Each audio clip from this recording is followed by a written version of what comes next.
आपके कहने का क्या मतलब है कि डीके को मैंने? बस अब एक शब्द भी और नहीं। मैं पहले ही कई बार तुम लोगों से कह चुका हूं कि इस बारे में मुझे तुमसे कोई बात नहीं करनी है। डीके ने अगर युवराज के जन्म का राज पराई औरत को कह के गुनाह किया है तो मेरी नजरों में तुम लोग भी कोई कम गुनहगार नहीं हो।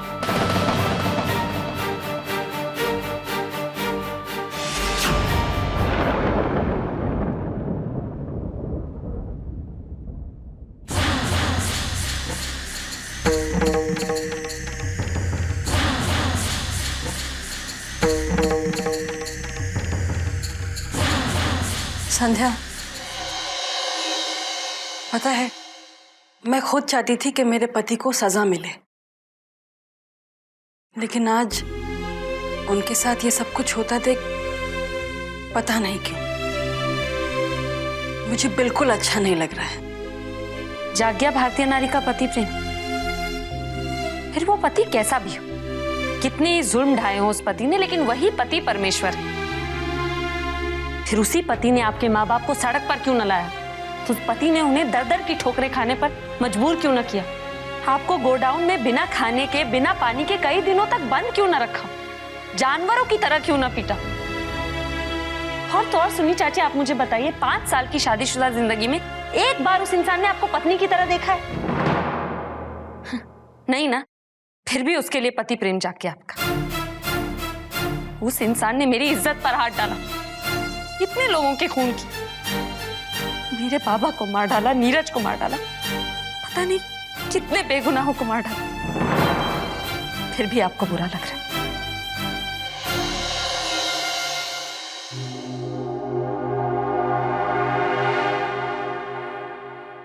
आज जो हुआ आपको उससे बुरा लग रहा है, लेकिन सुन्नी चाची ये तो सिर्फ ट्रेलर था। पूरी फिल्म तो कल देखेंगी आप।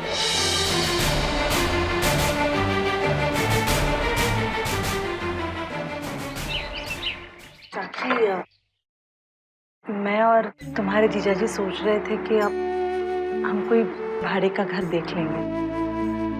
क्यों? यहाँ क्या प्रॉब्लम है? किसी ने कुछ कहा है क्या? नहीं नहीं साक्षी, ऐसी कोई बात नहीं है।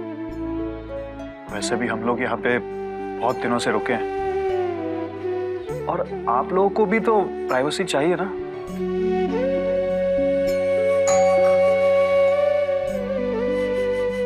लगता है आदि आ गया। अब वही आके आप लोगों से बात करेंगे।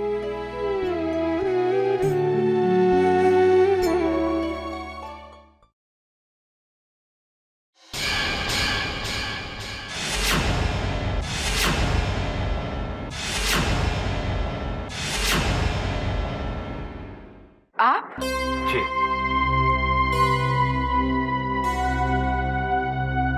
अब आप यहाँ क्या लेने आए हैं? मैं यहाँ कुछ लेने नहीं आया हूँ, बल्कि आप लोगों को कुछ देने आया हूँ। जी हाँ, ये घर की चाबी और ये पेपर्स, ये वो पेपर्स हैं जो जयेश भाई ने साइन करके दिए थे। ये लीजिए। अब आपको उस घर से कोई भी नहीं निकाल सकता। लेकिन आपके पैसे? पैसे मुझे मिल गए हैं, वो भी पूरे ब्याज के साथ।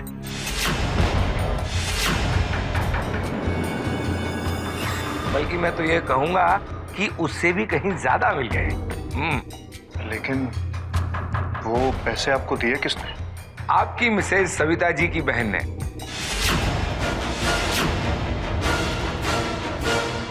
जी हाँ, वो आई थी और उन्होंने पैसा देकर कहा कि ये लो पैसे, और दोबारा उस घर की तरफ आंख उठाकर देखा तो याद रखो। हमें तो इन नोटों से मतलब है, जो भी ये नोट देगा उसके लिए काम करेंगे। तो ठीक है, अब कहा सुना माफ करना।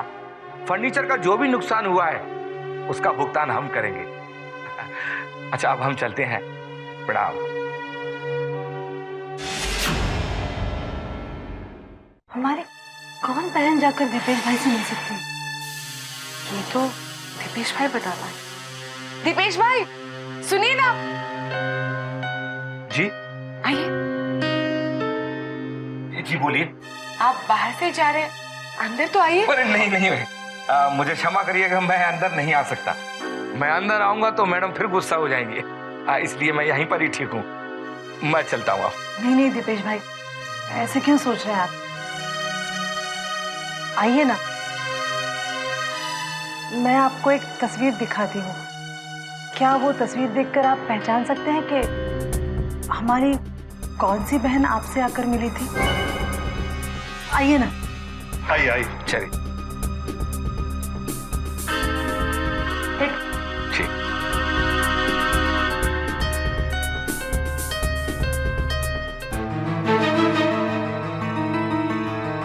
इनमें से कौन सी बहन थी? जी ये सुबह आई थी और हमें पैसे देके चली गई। संध्या?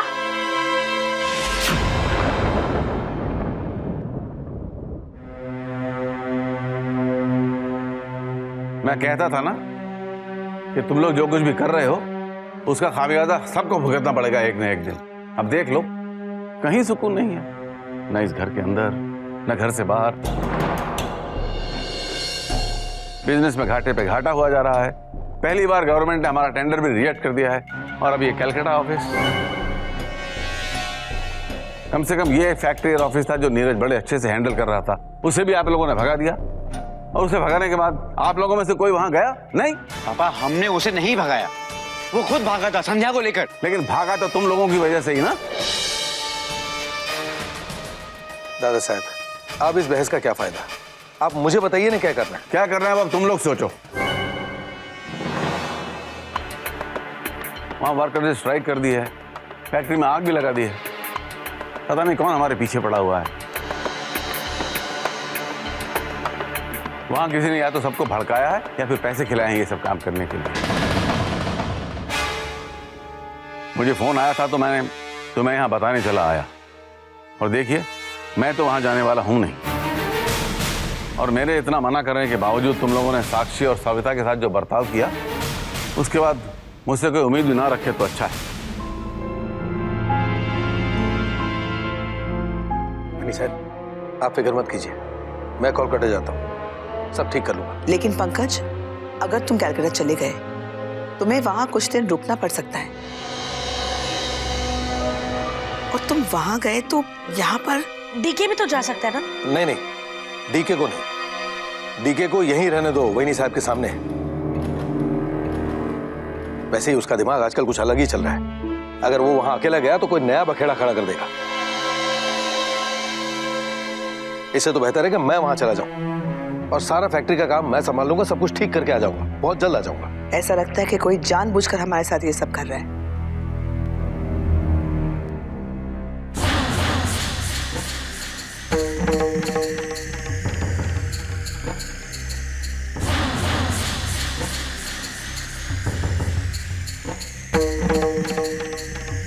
हेलो गायत्री जी, हमारा निशाना बिल्कुल बराबर लगा है।